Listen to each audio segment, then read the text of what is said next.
یہ ثبوت افغانستان کے حوالے سے طلب کیوں نہیں کیے گئے اور وہاں امریکہ سے یہ کہنے کی جرت کیوں نہیں کی گئی کہ ہم اس جنگ میں تمہارا ساتھ دینے سے قاصر ہیں؟ ہم عام مسلمانوں کے نزدیک تو افغانستان اور عراق دونوں پر امریکی حملے یکساں حیثیت رکھتے ہیں اور ہم دونوں ملکوں کے مظلوم عوام کے ساتھ ہیں،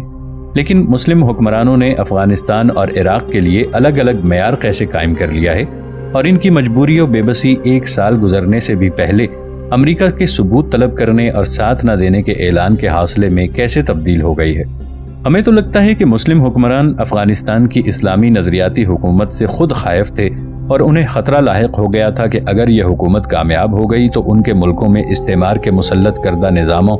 اور جبر و استحصال کے طریقوں کو کامیاب رکھنا مشکل ہو جائے گا۔ اس لیے خود انہوں نے اپنے سرپرست سے کہہ کر افغانستان کی اسلامی نظریاتی حکومت کا دھڑن تختہ کرا دیا، جبکہ عالم اسلام کی رائے عامہ کے سامنے جواب دہی سے بچنے کے لیے خود پر مجبوری اور بے بسی کی مصنوعی چادر تان رکھی ہے۔ ورنہ صرف 1 سال کے دوران افغانستان اور عراق کے حوالے سے مسلم حکومتوں کے موقف اور پالیسی میں اس بنیادی تبدیلی کی اور کوئی وجہ سمجھ میں نہیں آتی۔ سیمینار کے شرکاء اور مقررین نے اس عزم کا اظہار کیا کہ 11 ستمبر کے سانحے کی آڑ میں عالم اسلام پر جو یک طرفہ جنگ مسلط کی گئی ہے، اس میں ظلم و جبر اور دہشت و بربریت کا پورے حوصلے اور صبر کے ساتھ مقابلہ کیا جائے گا۔ مقررین نے اس بات پر زور دیا کہ مسلمان ملکوں کے اندر ظلم و جبر اور استحصال کے جو نظام مسلط ہیں اور عالمی سطح پر جبر و استحصال کا جو شکنجہ دن بدن سخت سے سخت تر ہوتا جا رہا ہے، انہیں عقیدے اور ایمان اور دین کی قوت کے ساتھ ہی شکست دی جا سکتی ہے۔ اور جذبہ ایمانی ہی ایک ایسی قوت ہے جو وسائل و اسباب کی کمی بلکہ فقدان کے باوجود بڑی سے بڑی قوت اور طاقت کا سامنا کر سکتی ہے اور اسے شکست دے سکتی ہے۔ اس لیے عالم اسلام اور پاکستان دونوں کی سالمیت اور خود مختاری کا تقاضا ہے کہ دینی قوتوں کو مستحکم کیا جائے، انہیں مضبوط کیا جائے اور انہیں سیاسی و اخلاقی سپورٹ دی جائے، کیونکہ یہی ایک قوت ہے جو دنیائے اسلام اور پاکستانی قوم کو جبر و استحصال کے شکنجے سے نجات دلا سکتی ہے۔ اسلامی نقطہ نظر سے دہشت گردی کی تعریف اور حقیقت کیا ہے؟ یہ ایک حقیقت ہے کہ بعض اوقات حکومتیں اپنے ملک میں بسنے والے تمام طبقات کے ساتھ عدل و مساوات کا سلوک نہیں کرتی، بلکہ بعض طبقات کے ساتھ سیاسی و معاشی ناانصافی روا رکھی جاتی ہے، اور کبھی تو ان کے جان و مال کے تحفظ میں بھی دانستہ کوتاہی سے کام لیا جاتا ہے، یا سرکاری سطح پر ایسی تدبیریں کی جاتی ہیں کہ وہ طبقہ جانی و مالی نقصان سے دوچار ہو۔ تو کیا حکومتوں کے اس غیر منصفانہ اور ظالمانہ رویے پر بھی دہشت گردی کا اطلاق ہوگا؟ اگر کسی گروہ یا طبقے کے ساتھ ناانصافی روا رکھی جاتی ہے تو اس پر احتجاج اور رد عمل کا اظہار جائز ہے یا واجب؟ اگر ایک طبقے کی طرف سے ظلم و زیادتی ہو جس میں اس طبقے کے کچھ افراد شریک ہوں، تو کیا مظلوموں کو ظلم کرنے والے گروہ کے ان لوگوں سے بدلہ لینا جائز ہے جو بے قصور ہوں اور خود اس ظلم میں شامل نہ ہوں؟ مسلمان ملکوں میں جو غیر مسلم شہری آباد ہیں، ان کو اپنے مذہبی معاملات یعنی عقیدے، عبادت، شخصی قوانین وغیرہ میں کس حد تک آزادی حاصل ہے؟ جہاں بھی دہشت گردی پیدا ہوتی ہے وہاں اس کے کچھ بنیادی اسباب و محرکات ہوتے ہیں، جیسے کسی گروہ کے ساتھ معاشی یا سیاسی ناانصافی، یا کسی گروہ کے اندر طاقت و قوت کے ذریعے حکومت اور معاشی مسائل پر تسلط حاصل کر لینے کی خواہش۔ ان اسباب کے تدارک کے لیے اسلام کیا ہدایات دیتا ہے؟ اگر کسی گروہ یا فرد کی جان و مال یا عزت و آبرو پر حملہ کیا جائے تو اس کے دفاع کی شرعی حیثیت کیا ہے؟ اس کے علاوہ حق مدافعت کے حدود کیا ہیں؟ اسلام بلا شبہ صلح و عاشتی اور امن و سلامتی کا دین ہے، اور جناب نبی اکرم صلی اللہ علیہ وآلہ وسلم نے ایمان اور اسلام کا ایک معنی یہ بھی بیان فرمایا ہے کہ مسلمان وہ ہے جس کے ہاتھ اور زبان کے شر سے لوگ محفوظ رہیں، اور مومن وہ ہے جسے دوسرے لوگ اپنے جان و مال پر امین سمجھیں اور انہیں اپنے جان و مال اور آبرو کے حوالے سے اس سے کوئی خطرہ محسوس نہ ہو۔ لیکن اس کے ساتھ ہی اسلام اعتدال و توازن کا دین ہے جو دوسروں کے حقوق کی ادائیگی کے ساتھ ساتھ اپنے حقوق کے تحفظ اور حصول کا راستہ بھی بتاتا ہے اور اس کی تلقین کرتا ہے۔ ظلم و تعدی اور جبر و ناانصافی انسانی سوسائٹی کے لوازم میں سے ہے جو نسل انسانی کے آغاز سے جاری ہے اور اس کا سلسلہ قیامت تک جاری رہے گا۔ اس لیے ایک جامع اور مکمل ضابطۂ حیات اور نظام زندگی کی حیثیت سے اسلام ظلم و تعدی کو روکنے اور جبر و ناانصافی کے سدباب کے لیے بھی ایک مستقل فلسفہ اور نظام رکھتا ہے، جس کی تفصیلات قرآن و حدیث اور فقہ کی کتابوں میں موجود ہیں اور ہر دور میں اس زمانے کے متقاضیات اور احوال کی روشنی میں فقہائے امت اس فلسفے اور نظام کے احکام و قواعد کی شکل میں وضاحت کرتے آ رہے ہیں۔ خلافت راشدہ سے لے کر خلافت عثمانیہ کے خاتمے یعنی 1924 تک چونکہ اسلامی احکام و قوانین کا نفاذ کسی نہ کسی شکل میں اور کسی نہ کسی سطح پر تسلسل کے ساتھ موجود رہا ہے، اس لیے ہر دور میں نئے پیش آمدہ مسائل و مشکلات کا حل بھی ساتھ ساتھ سامنے آتا رہا ہے، جس میں قضا کے اجتہادی فیصلوں کے علاوہ ارباب علم اور اصحاب استنباط کی آزادانہ اجتہادی کاوشیں بھی شامل ہیں، اور انسانی سوسائٹی کے حالات میں تغیر کے ساتھ ساتھ اجتہادی دائرے میں ضرورت کے مطابق شرعی احکام و قوانین میں ضروری تغیر و تبدل کا سلسلہ بھی جاری رہا ہے۔ ناظرین، آگے بڑھنے سے پہلے کامنٹ سیکشن میں ہمیں اپنی آراء سے ضرور آگاہ کیجیے گا کہ آپ کو ہماری یہ سیریز کیسی لگ رہی ہے۔ آئندہ آنے والی اقساط سے باخبر رہنے کے لیے ہمارے چینل کو سبسکرائب کر لیں اور ساتھ موجود بیل آئیکن کو ضرور کلک کر لیں۔ شکریہ۔ البتہ خلافت کے زوال اور ادبار کے دور میں بدقسمتی سے اجتماعی زندگی کے مسائل اور ضروریات کی طرف اہل علم اور اہل دانش کی توجہ کم ہوتی گئی، اور بیرونی افکار و نظریات اور فلسفے و تہذیب کے مسلم معاشرے میں فروغ کے باعث اور اس سے پیدا ہونے والی آزاد روی کی وجہ سے ارباب فقہ و استنباط تحفظات کا شکار ہو کر جمود پر قناعت میں عافیت محسوس کرنے لگے،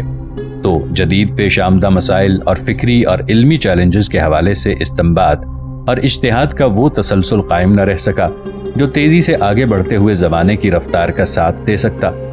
اور اگرچہ بہت سے علمی اداروں اور شخصیات نے اس خلا کو پر کرنے کی اپنے اپنے طور پر کوشش کی، لیکن تنفیذی اور اجتماعی اجتہاد و استنباط کے فقدان اور شخصیات و مراکز کے انفرادی اجتہاد و استنباط میں فطری اختلاف کے باعث وہ مطلوبہ نتائج حاصل نہ ہو سکے جو اس اجتہاد و استنباط کا اصل مقصد و محور تھے، اور باہمی ربط و مفاہمت کا کوئی سسٹم موجود نہ ہونے کی وجہ سے وہ نظری اور فکری خلفشار کا عنوان بن گئے۔ خلافت عثمانیہ کے خاتمے اور اقوام متحدہ کے تحت اس کے منشور کے حوالے سے نئے عالمی نظام کے آغاز کے بعد دنیا کی صورتحال یکسر تبدیل ہو گئی تھی، اور بین الاقوامی تعلقات کے ساتھ ساتھ ہمارے داخلی اجتماعی نظام کے احکام و قوانین کا بھی ایک بڑا حصہ شرعی حدود کے اندر رہتے ہوئے اجتہاد و استنباط کے ایک نئے اور ہماگیر عمل سے گزارے جانے کا متقاضی تھا، لیکن عالمی سطح پر ملت اسلامیہ کے پاس اس کا کوئی فورم موجود نہیں تھا۔ مسلم حکومتوں کو اس سے کوئی دلچسپی نہیں تھی، اور انفرادی طور پر اس عمل کا اہتمام کرنے والے مراکز و شخصیات پر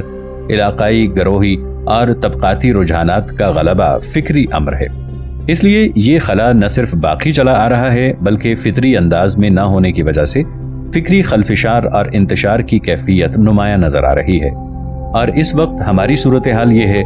کہ ایک طرف عالم اسلام میں دینی بیداری کی تحریکات مد و جزر کے مختلف مراحل سے گزرتے ہوئے آگے بڑھ رہی ہیں، اور وہ مسلم ممالک میں مکمل اسلامی نظام کے نفاذ اور عالمی سطح پر خلافت کے احیاء کی خواہاں ہیں۔ دوسری طرف مغرب کے سیکولر فلسفے، نظام اور ثقافت کی مسلم ممالک میں ترویج و نفاذ کے لیے اقتصادی، سیاسی اور عسکری بالادستی کے ساتھ نیز مسلمان کہلانے والی حکومتوں کے تعاون سے پیش رفت جاری ہے۔ تیسری طرف کم و بیش تمام مسلم ممالک اقوام متحدہ کے ممبر کی حیثیت سے اور اس کے منشور و قوانین پر دستخط کرنے کے باعث قانونی اور اخلاقی طور پر آج کے عالمی نظام کا حصہ ہیں، جس کا بڑا حصہ اپنے مقاصد و اہداف اور قوانین و ضوابط دونوں حوالوں سے اسلامی تعلیمات سے متصادم ہے۔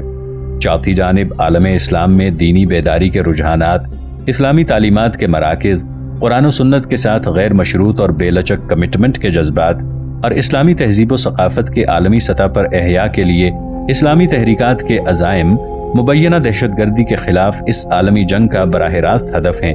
جس کی فوج کشی کا شکار اسی وجہ سے افغانستان بن چکا ہے، اور انہی عزائم اور جذبات رکھنے والی ہر تحریک اور ہر طبقہ اس جنگ کی ہٹ لسٹ میں شامل ہے۔ اس کے علاوہ معروضی حقائق اور حالات کا ایک پانچواں دائرہ یہ ہے کہ عالم اسلام کے وسائل خود مسلمانوں کے کنٹرول میں نہیں ہیں۔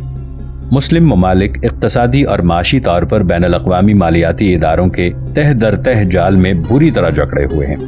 مسلم حکومتیں سیاسی، معاشی، عسکری اور انتظامی شعبوں میں کوئی بنیادی فیصلہ کرنے میں آزاد نہیں ہیں، اور دنیا کے کسی بھی خطے میں کسی بھی مسلم حکومت کے اختیارات و معاملات کے گرد ایک غیر مرئی ریڈ لائن موجود ہے جس کو کراس کرنا اس کے بس میں نہیں ہے۔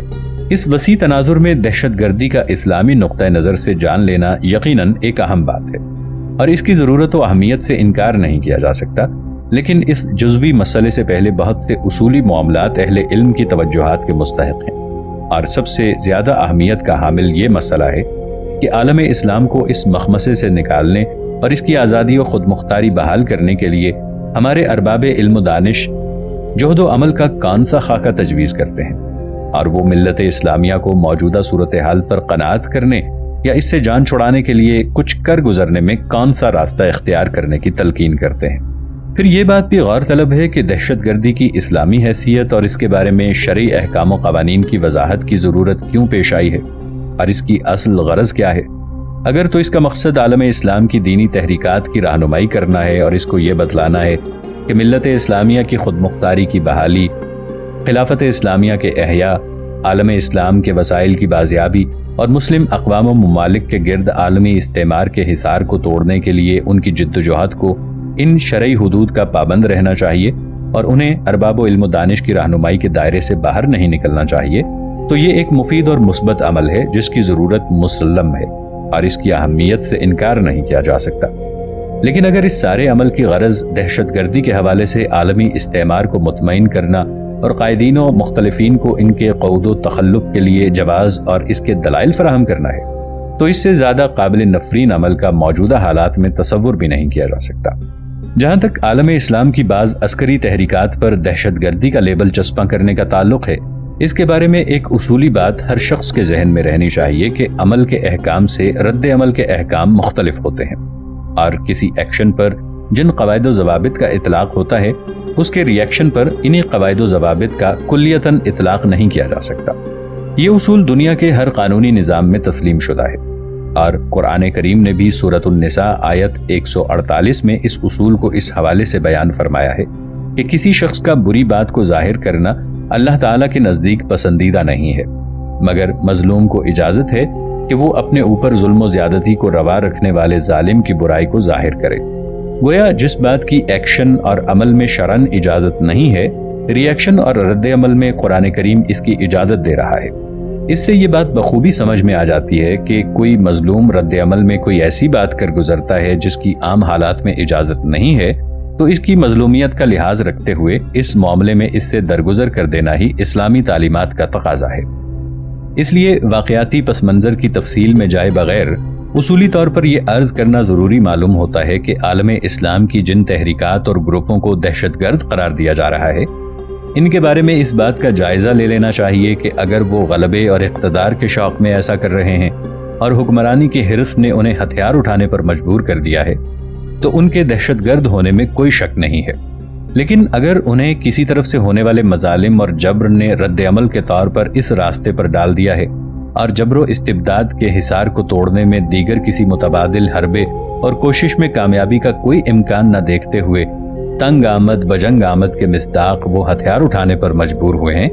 تو انہیں اس رعایت سے محروم کر دینے کا کوئی جواز نہیں ہے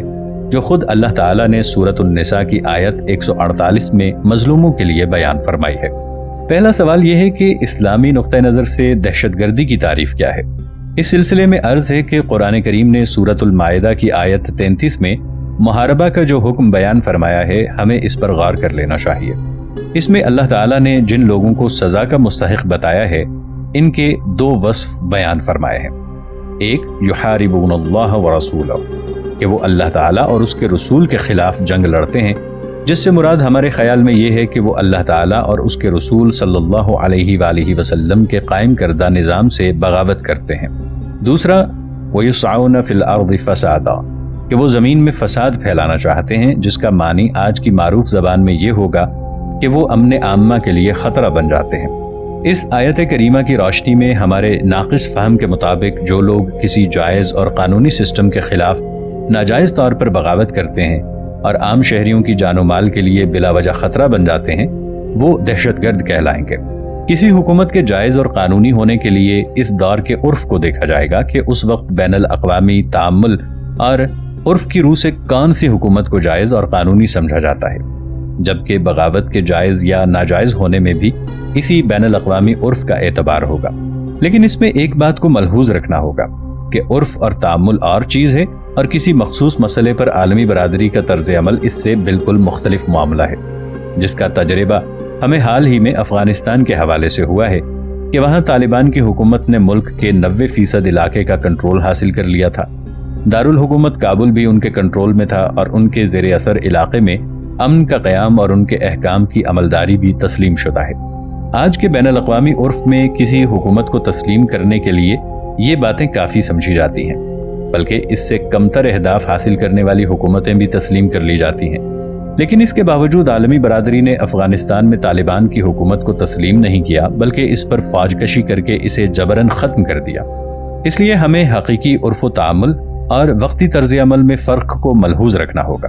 اور اب تو یہ فرق اس قدر واضح ہو گیا ہے اور بڑھتا جا رہا ہے کہ بین الاقوامی قوانین و ضوابط، اخلاقیات اور عالمی سیاسیات کی بیشتر اقدار اور روایات کا مفہوم و معیار تک بدل کر رہ گیا ہے۔